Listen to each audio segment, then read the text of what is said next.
is there a commercial real estate? Is there a sniff of a problem in commercial real estate? Can I answer it first, Bob? Sure.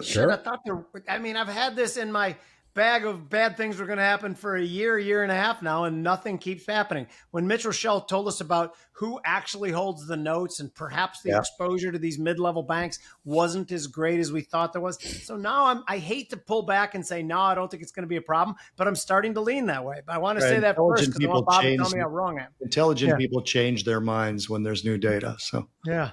Bob? Yeah, I for context, I sort of got my start in the financial markets, figuring out whether or not the financial crisis, the housing crisis, was going to be a big deal or a small deal. Yes, I said big deal. I was right, and had some very interesting experiences discussing that with various policymakers ahead of things getting really challenging. And so my experience is drawn on that and then looking at it today. And what I say is, look, we've totally restructured the U.S. banking system over the course of the last 15 years, basically very explicitly around the idea of not letting an acute credit event emerge again. And I think we're seeing the consequences of that with the fact that, like, big picture, like our shiny office buildings in urban cores way overpriced. Yeah, of course. Do they have too much debt? Absolutely. Are they going to fall in price significantly, and are the debtors going to take a haircut? Probably.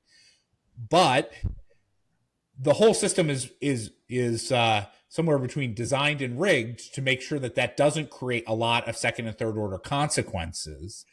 And in particular, like, having for the banks, a lot of that lending that's on balance sheet means that they have a lot of flexibility to manage through the restructuring of those debts, push them out.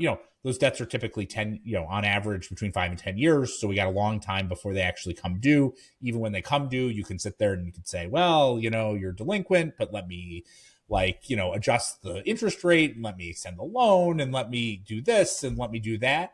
I always like to say, the one thing that bankers are good at is not making good loans. They're very good at restructuring bad debts and not taking loans.